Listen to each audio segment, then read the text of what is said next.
Falamos sobre a profecia bíblica. É algo fascinante. Abrange muitos itens, muitas coisas, que é uma riqueza que nós podemos também transmitir aqui, tentar transmitir. E espero que isso possa ser uma grande bênção para todos os que assistem esse canal sobre a profecia bíblica, que também se chama quebra-cabeça profético.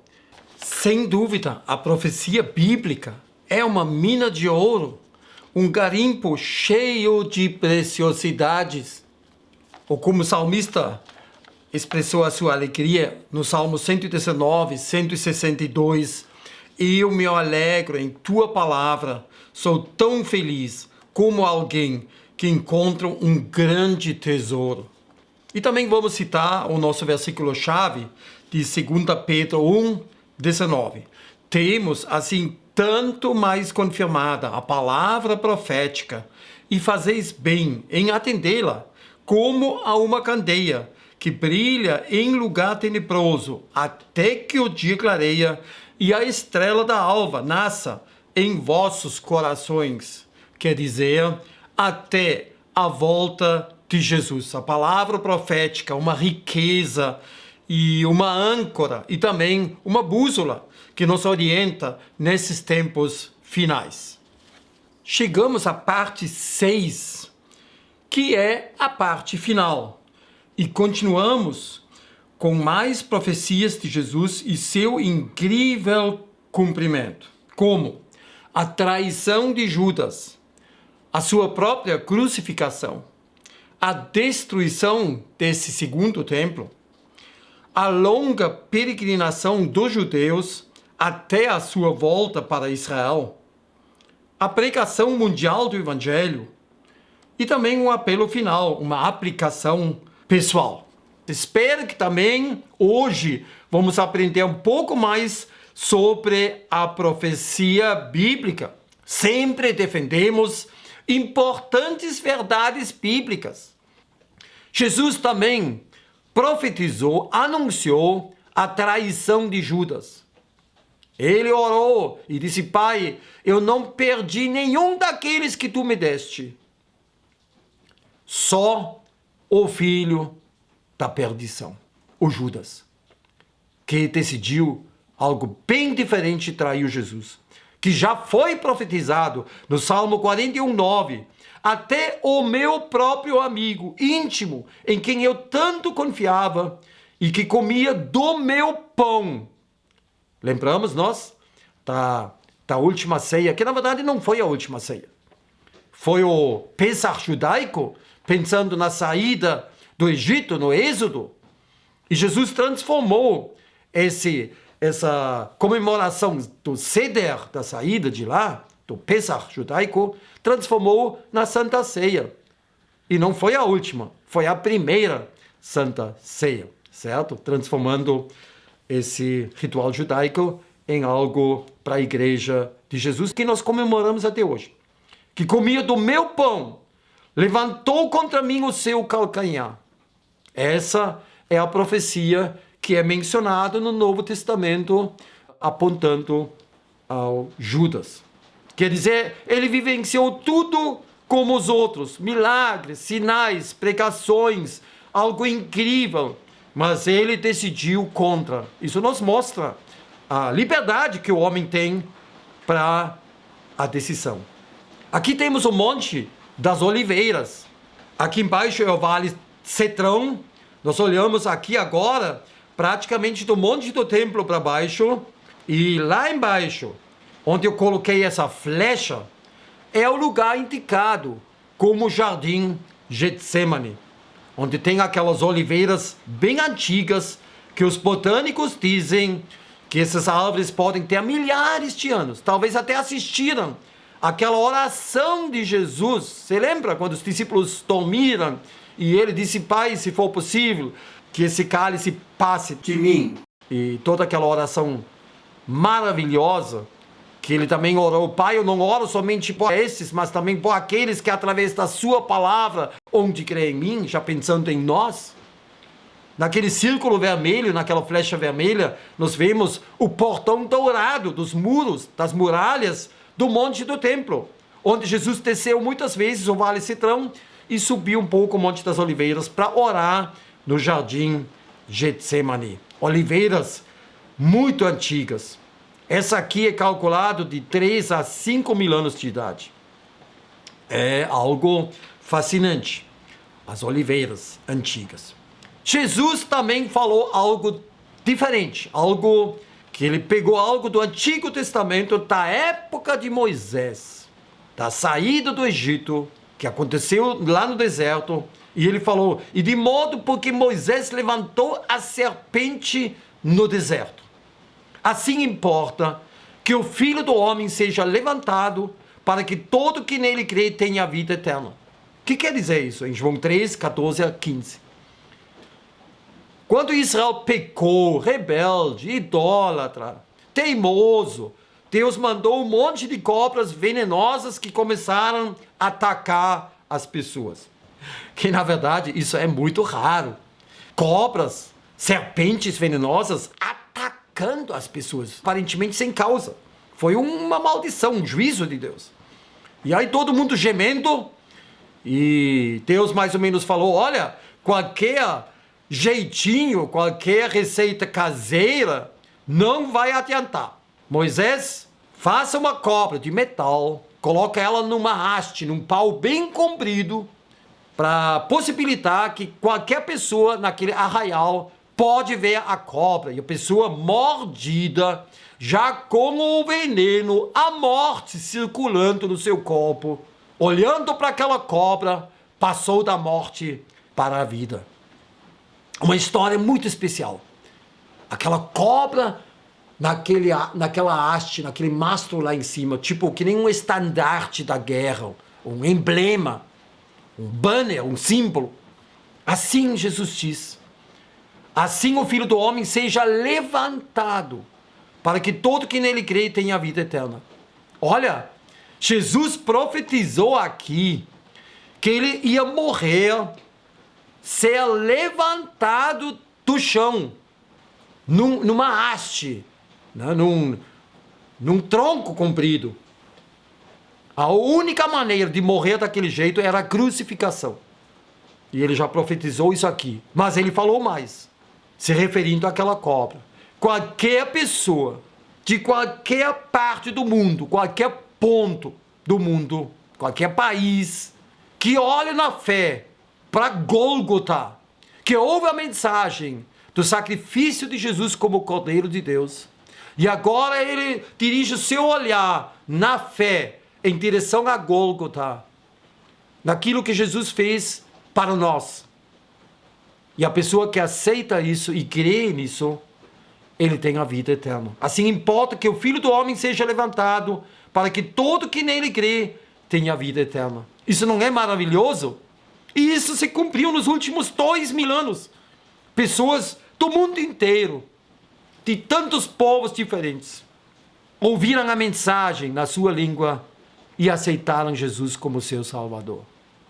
Então, essa única maneira de ser elevado do chão, como aquela cobra no deserto, foi a crucificação que os romanos trouxeram para Israel. Mas Jesus falou outras coisas. Olha aquele templo magnífico, restaurado pelo rei Herodes. Ele, no total, foram gastos décadas. E aquele templo simples da época de Esdras e Neemias alcançou a glória do templo de Salomão e talvez até superou a beleza do templo do rei Salomão. E Jesus, olhando aquele templo, quando os discípulos falaram, olha que pedras magníficas, que foi um prédio naquela época excepcional, uma das maravilhas do mundo, vamos dizer assim. E ele disse, não vedes tudo isto? Em verdade vos digo que não ficará aqui pedra sobre pedra que não seja derribada. Ele aqui profetizou a destruição desse segundo templo. E olha, isso não aconteceu dias depois. Aconteceu mais ou menos 37 anos depois. Jesus foi morto, como Daniel profetizou, em Daniel 9, e o santuário foi destruído. 37 anos depois, pelos romanos. Não ficou pedra sobre pedra. E aqui é interessante, porque Israel, uma vez por ano, comemora a destruição do templo. Não só do templo, mas dos templos. O primeiro, que era do rei Salomão, que foi destruído pelos babilônios, e o segundo, que foi destruído pelos romanos. Aquele dia se chama Tisha B'Av. Tisha B'Av. E aqui, eles estão sentados em cima das pedras que foram derrubados do pátio do templo, do monte do templo para baixo, quando os romanos destruíram o templo. Isso são as pedras de 2000 anos atrás. Pedras autênticas. Aqui mais uma foto, eu botei aquela flecha e ali embaixo são aquelas pedras onde o povo estava sentado. Mais para a esquerda, né, depois daquela pontezinha, que é a única subida para não muçulmanos para chegar no monte do templo, que às vezes está muito conflito, ali está o Muro das Orações, também conhecido como Muro das Lamentações. Eu não gosto daquele nome, porque é um pouco, não vou dizer antissemita, mas é muito feio. Muro das Lamentações. Os judeus não chamam isso Muro das Lamentações. Eles chamam Muro das Orações, ou Muro Ocidental, Hakotel. Né? Então, ali, nós estamos naquele muro, onde se encontram as pedras. Aqui mais uma foto, indo em direção, vamos dizer assim, direção ao Muro das Orações. Aqui uma calçada de 2000 anos da época de Jesus, que foi desenterrada, essas lajes. E nós vemos pessoas com bandeiras de Israel, e ali atrás à direita, aquele monte de pedras, provas, testemunhas da destruição do templo. Aqui não ia ficar pedra sobre pedra. E vocês veem, 2000 anos tudo isso ficou deserto, enterrado, destruído. E aí, de repente, Israel voltou, e aqui temos pessoas com bandeiras de Israel. Aqui uma visão, uma vista um pouco mais adiante, para aquela praça diante do Muro das Orações, e lá em cima, onde estava o templo, onde os templos foram destruídos, nós temos hoje o Domo da Rocha, que é, vamos dizer assim, um santuário muçulmano, dos árabes. Aqui não fica pedra sobre pedra, e nós temos aquele muro de sustentação do monte do templo, a continuação do Muro das Orações, e aqui foi descoberto a maior pedra de construção até hoje, que pesa, um cálculo pelo tamanho, 578 toneladas. Ela tem o tamanho de um ônibus, o comprimento de um ônibus, tem a altura de um ônibus, e tem 2 metros mais em largura do que um ônibus. Então é uma pedra gigantesca. Eu coloquei ali embaixo o sumo sacerdote, só para nós vermos a comparação entre um homem e essa pedra gigantesca. Aqui até retoquei o nosso ônibus missionário, o Verbos, que eu apresento naquele primeiro vídeo da apresentação do canal. Eu falo do ônibus, que desde 2000 nós usamos para visitar igrejas. Então eu retoquei ele lá dentro e você vê o tamanho dessa pedra que ficou lá no fundamento do pátio, da sustentação do pátio do templo. Aqui, esse lindo veículo, o ônibus missionário, um motorhome missionário. Aqui um desenho que alguém desenhou, né? A destruição de Jerusalém através dos romanos no ano 70 depois de Cristo, quer dizer, do nascimento de Cristo, porque eram 37 anos depois da morte de Jesus. E olha o que a Bíblia diz. Outra profecia do Senhor Jesus. Lucas 21, 24. Ele falando do juízo de Deus, dos dias da vingança que iam cair sobre Israel, porque eles rejeitaram o Messias, cometeram o pecado contra o Espírito Santo. A liderança interpretou sinais e milagres como diabólicos para não precisar aceitar Jesus como Messias. para não se declarar pecadores perdidos que precisavam desse sacrifício de Jesus. Aí Jesus profetizou: cairão ao fio da espada e serão levados cativos para todas as nações, e Jerusalém será pisada pelos gentios, até que os tempos dos gentios se completem. Jesus falou e profetizou: Jerusalém não seria pisado eternamente pelos gentios, mas que um dia os tempos iam mudar. Olha, isso é interessante. Lucas 21. Isso não se cumpriu nos últimos 2000 anos, quando os judeus estavam dispersados no mundo inteiro, levados cativos para todas as nações. E olha, no ano 1948, o Estado de Israel ressurgiu no palco mundial das nações e os judeus voltaram para sua terra. Agora, naquela época, isso se cumpriu o juízo de Deus. Muitos morreram. Todas as catástrofes e massacres que aconteceram naquela época contra o povo judaico, eu acredito que 2/3 do povo foi aniquilado. Também através dos séculos. Muitas perseguições, muitas mortes. Alguns calculam o massacre contra os judeus nos últimos 2000 anos abrange 13 milhões de pessoas, que é muito. Mas Jesus falou até. Ele anunciou um até, que Jerusalém não seria mais pisado pelos gentios.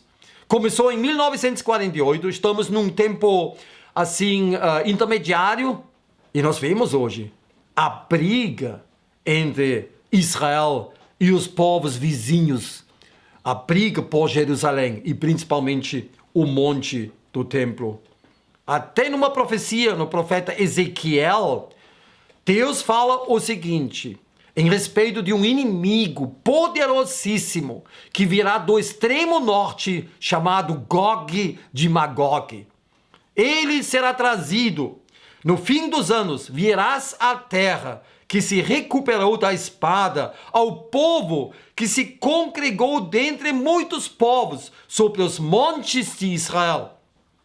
Em Ezequiel 38:16, nos últimos dias, hei de trazer-te contra a minha terra. Não esquece, no meio de toda a briga hoje, naquela guerra na faixa de Gaza, nos ataques dos terroristas também do norte de Israel, do Líbano, a Hezbollah, dos Houthis no Iêmen, de outras milícias no Iraque, na Síria, Deus chama Israel a minha terra. E diz que é a terra que ele deu para os patriarcas e que pertence a Israel. Mas no fim dos anos, aquele inimigo ia vir e ia invadir aquela terra de um povo que foi congregado de muitos povos, de 130 povos diferentes. Israel voltou para sua terra.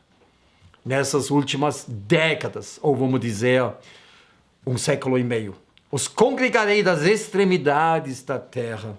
E se cumpriu. Nisso, Israel também é uma prova da existência de Deus, as profecias se cumprindo. E enquanto os pais da igreja, vamos chamar eles assim, eu não gosto daquela expressão, nos primeiros séculos, e até os reformadores, na Idade Média, discutiram se os judeus foram amaldiçoados para sempre, ou se um dia eles iam voltar para sua terra, que muitos não acreditaram e não aceitaram. E falaram que os judeus foram amaldiçoados para sempre, os assassinos de Jesus. Isso foi bem antissemita, muito feio. Nós temos tantas profecias que falam que Deus escolheu Israel para sempre. Hoje em dia, não precisamos mais discutir se os judeus um dia vão voltar para sua terra prometida ou não. Eles já voltaram. E nesse ano, no dia 14 de maio, Israel festejou os seus 76 anos de existência lá na terra de Israel, na mesma terra que Deus deu para Abraão, Isaac e Jacó. Ou em Jeremias 31:10, Ouvi a palavra do Senhor, ó nações, e anunciai nas terras longínquas do mar, e dizei: aquele que espalhou a Israel o congregará e o guardará como pastor ao seu rebanho, até nas terras longínquas do mar. Aquele que espalhou Israel vai trazer os judeus de volta. Diante dos nossos olhos, nós experimentamos e vemos e observamos isso. Mais ainda, quando alguém tem a possibilidade de viajar para Israel, eu já fui 3 vezes lá, e ver isso com os próprios olhos, é um milagre, um acontecimento muito especial no meio dos povos. Aqui vemos uma multidão ali embaixo, uma multidão diante do Muro das Orações, devido ao maior feriado em Israel, o Yom Kippur, o dia da reconciliação, é o chamado Erev Selichot. Aí vem também uma bênção sacerdotal, e aí nós vemos aqui toda aquela multidão, um sinal bem claro que os judeus voltaram para sua terra e estão voltando ainda. Isso causa grande aflição e grandes abalos no meio dos povos, muita hostilidade, porque, por exemplo, no Alcorão, vamos chamar na Bíblia dos árabes, que eu já mencionei, do Islã, não temos profecias em respeito da volta dos judeus. Lá temos até um versículo que diz que a redenção final não vem enquanto tem judeus vivos. Está escrito no Alcorão, estou citando o Alcorão. Mas a Bíblia diz, no fim dos anos, Israel vai voltar e Jerusalém virá um cálice para tontear todos os povos em redor. E olha como eles estão bravos, agressivos, querendo matar, aniquilar Israel, gritando: From the river to the sea, free Palestine. Do rio até o mar, nós queremos Palestina livre. Quer dizer, a aniquilação de um povo, um genocídio. Eles gritam isso nas ruas, até nas cidades democráticas do Ocidente. E nós vemos Jerusalém um cálice para tontear todos os povos. E olha, nós temos também muitas coisas positivas. Jesus, por exemplo, falou: este evangelho será pregado no mundo inteiro. Isso para nós é a coisa mais óbvia. A Bíblia hoje é o livro mais traduzido e mais impresso no mundo inteiro. Até hoje é assim. Apesar que os inimigos não gostam disso, os ateus, mas é uma realidade. E o evangelho está sendo pregado no mundo inteiro. Agora imagina na época quando Jesus falou isso. Um homem relativamente jovem, rodeado por galileus simples, num país pequeninho, comparado com o Brasil, ou a Rússia, ou a China, ou outros países. Um país muito pequeno, ocupado ainda pelos romanos. E ele disse: o que eu falo aqui será pregado no mundo inteiro. Imagina a gargalhada dos fariseus, saduceus, dos escribas. E hoje, 2000 anos depois, todos que assistimos isso e já aceitamos Jesus, somos uma prova que nós fomos atingidos pelo Evangelho. Eu já encontrei cristãos em outros países, e até nesses países de muitos outros países, que são uma prova que o Evangelho está sendo pregado no mundo inteiro. Foi o que Jesus falou: passará o céu e a terra, porém as minhas palavras não passarão. Apesar de tanta perseguição de cristãos, ateus, muito agressivos, dizendo que, olha, a Bíblia vai acabar. Ou até os Beatles, eu me lembro dos Beatles, né, aqueles roqueiros, vamos dizer assim, falaram: daqui a pouco ninguém mais vai falar de Jesus, só de nós. Imagina. E hoje, Jesus disse: edificarei a minha igreja. Que promessa! E olha, quando nós vemos tantas coisas ruins às vezes nas igrejas, divisões, pecados, escândalos, as fraquezas de nós homens, isso para mim é uma prova que por trás da igreja é o Senhor Jesus. Ele edifica a sua igreja. Olha, que a igreja de Jesus ainda existe até hoje, depois de 2000 anos de Pentecoste, é a prova que Jesus é real. Imagina uma empresa com os empregados. O chefe foi embora e os empregados agora têm toda a liberdade para fazer o que eles quiserem, cumprir horário ou não. essa empresa depois de um tempo vai falir. E olha, a igreja de Jesus é na base voluntária. Jesus diz, quem tem o filho tem a vida, quem não tem o filho não tem a vida, voluntário. Ele diz, quem abandona casas, campos, qualquer coisa, vai receber compensado. Ele diz, quem permanece em mim vai trazer muitos frutos. Sempre quem, é voluntário. Não é nada que Deus pressiona. E olha, a igreja de Jesus existe até hoje. E mais um privilégio que nós temos hoje, Bíblias tão boas. Imagina na época dos apóstolos, tinha pouca coisa. Os livros do Antigo Testamento eram em rolos e muito caros. E hoje, olha só aqui, eu tenho aqui na minha estante e aqui nos armários, que vocês não veem, aqui é cheio de armários, eu tenho um monte de Bíblias diferentes, até em diferentes línguas. Que privilégio! Bíblias, traduções muito boas. E Jesus edifica a sua igreja.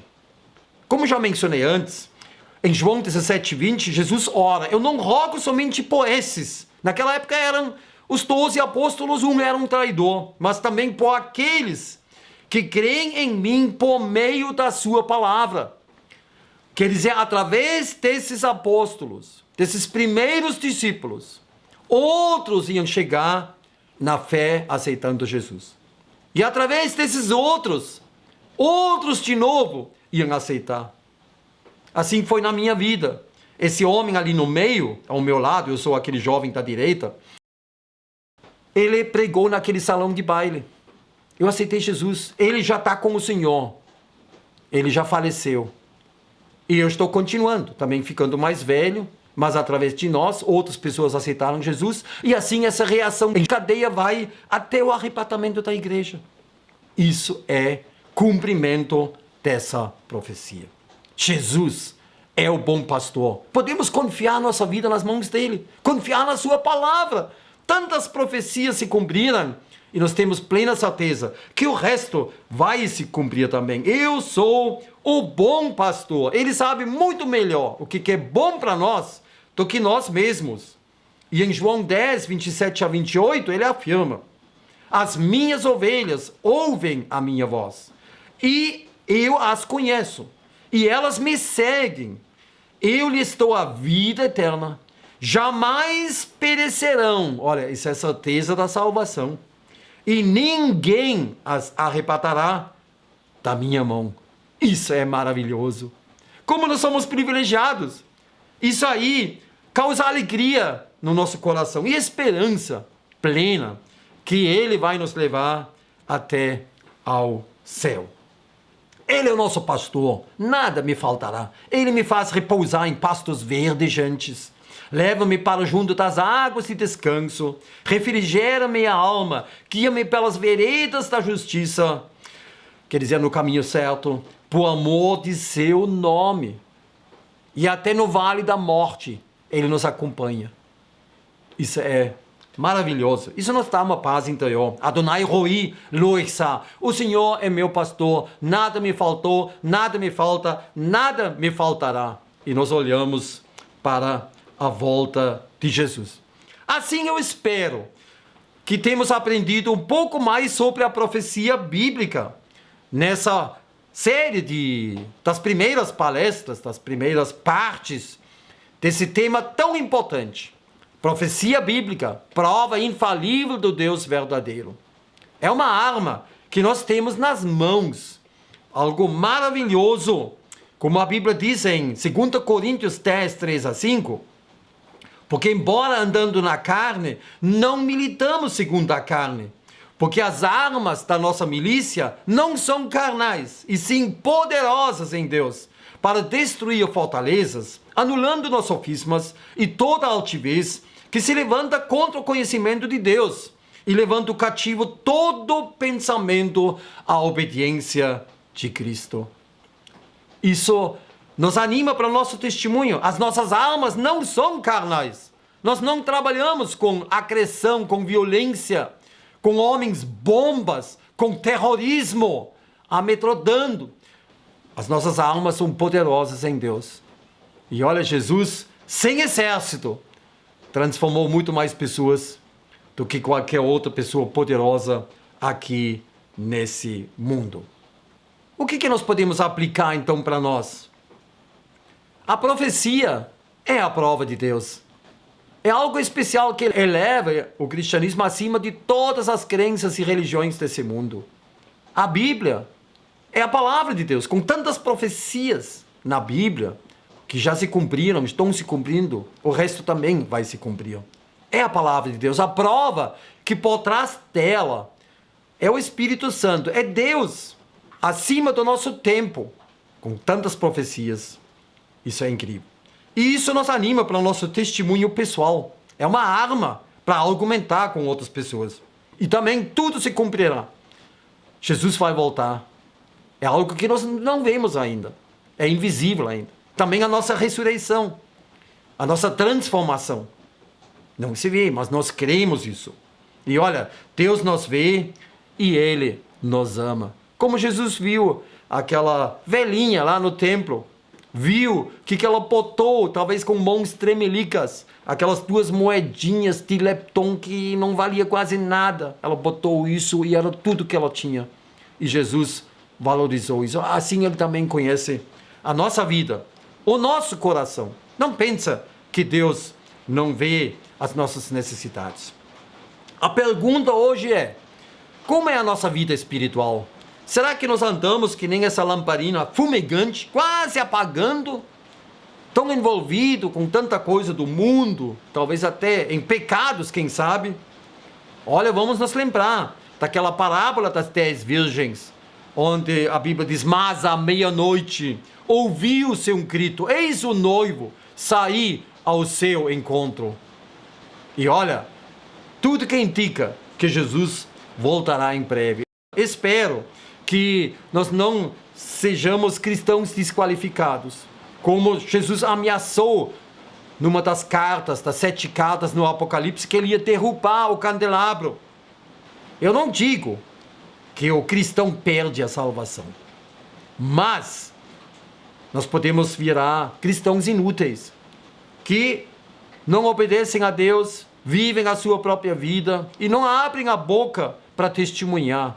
Olha, se nós não temos alegria nenhuma, em nenhum lugar, em nenhum tempo, para falar de Jesus, das maravilhas de Deus, que nem essa boca fechada com zíper, que é uma manipulação no Photoshop, somos pessoas doentes, que nem essa pessoa aqui, ilustrada com um termômetro, que está com febre, está doente. E nós devemos ver o que está errado na nossa vida, para voltar a um avivamento pessoal. E olha, eu acredito que o estudo das profecias é um empurrão muito grande, um impulso, provocando uma reação na nossa vida para nos colocar com mais convicção ao lado de Jesus, que tem tanto amor por nós. Mas quando apareceu a bondade de Deus, nosso Salvador, e o seu amor para com os homens, o amor de Deus, a bondade de Deus, seu amor para com os homens. Por isso Jesus veio para salvar os homens. E por isso vamos reagir também nesse tempo difícil, com tantas coisas difíceis em redor de nós. Pode ser na área financeira, na área política, na área material. A Bíblia diz no Salmo 64, deixe um estandarte, que é um emblema, um símbolo, uma marca grande, um banner, aos que te temem, algo que nós podemos mostrar, que o levantem bem alto pela causa da verdade. E esse estandarte é Jesus. Ele é o nome acima de todos os nomes. Ele é o caminho, a verdade e a vida. Ninguém vem ao Pai senão por Jesus. Então espero que isso é um impulso, um estímulo para a nossa vida. Essas profecias anunciadas e cumpridas logo em seguida, prova da credibilidade de Jesus. Coisas que se cumpriram logo em seguida, dias depois, semanas depois, meses depois, anos depois, milhares de anos depois. E nós vivemos no meio de cumprimento de muitas profecias.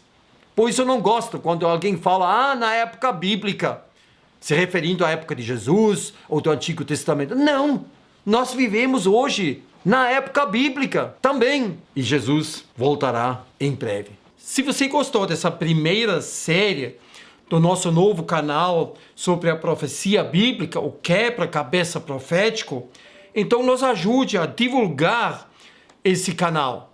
Por favor, transmite esse conhecimento aos seus irmãos, a outras igrejas, que sem dúvida é um assunto muito importante e às vezes pouco mencionado e pregado nas igrejas, assim combatendo a subnutrição crônica, o que se refere à profecia bíblica em muitas igrejas. A profecia bíblica, prova infalível do Deus verdadeiro. Também podemos chamar a prova da existência de Deus.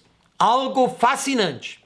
E assim eu espero que temos aprendido um pouco mais sobre a profecia bíblica. Que Deus nos abençoe ricamente.